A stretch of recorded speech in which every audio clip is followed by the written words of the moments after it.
கல்விக்கு கண்டந்த பெருந்தலைவர் காமராஜர் அவர்களுடைய 124வது பிறந்த விழாவை கொண்டாடுகின்ற முகமாக இன்றைக்கு பெருந்தலைவர் காமராஜர் அவருடைய திருவுருவச் சிலைக்கு மாலை அணிவித்திருக்கின்றோம்.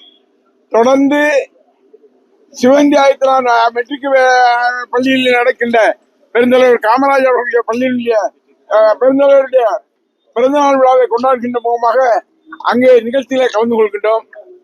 அதுபோல விருந்தினர்களே பெருந்தலைவர் காமராஜருடைய ஊராக இருக்கின்ற விருந்தினர்கள் நடைபெறுகின்ற நிகழ்ச்சியை நாங்களும் கலந்து கொள்கின்றோம்.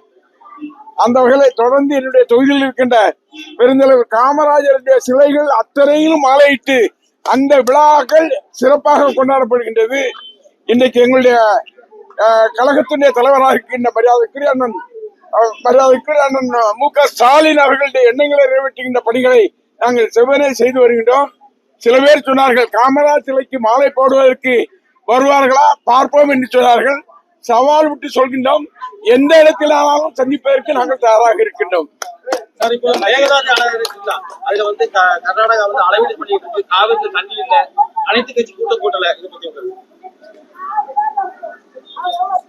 இன்றைக்கு இருக்கின்ற ஆட்சியாளர்கள் மக்களை பற்றி கவலைப்படாமல், அதுவும் குறிப்பாக டெல்டா பகுதியில் இருக்கின்ற மக்கள் கடுமையாக பாதிக்கப்பட்டிருக்கின்ற இந்த சூழ்நிலையில் மேகதாது அலையில் இருக்கின்ற பிரச்சனைகளை எடுத்து பாரதத்தினுடைய பிரதமரை அணுகி உடனடியாக அந்த பகுதியினுடைய தண்ணீர் வருவதற்கான ஏற்பாடுகளை செய்யாமல் அவர் எதையோ குழப்பிக் கொண்டிருக்கின்றாரே தவிர அவர் ஆட்சி செய்யவில்லை.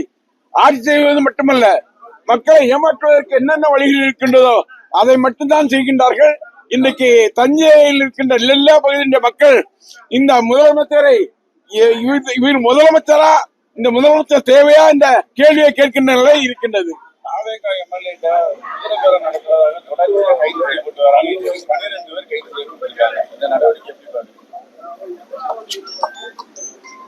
அதாவது தவகவில் இருக்கின்ற எம்எல்ஏக்கள் இன்னைக்கு இருக்கின்ற முதலமைச்சர் நம்பிக்கை இல்லை அந்த எம்எல்ஏக்கள் மேல. எம்எல்ஏக்கள் திடீரென்று எங்கேயாவது ஓடிவிடுவார்கள் என்ற பயம் அவர்களுக்கு இருக்கின்றது.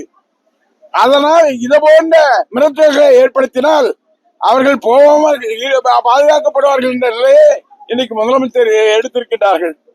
எந்த வகையாக இருந்தாலும் சரி, மொத்தமாக தவகவுடைய எம்எல்ஏக்கள் ஒரு நாள் கிளர்ந்து எழுவார்கள், இந்த ஆட்சி கவிழும்.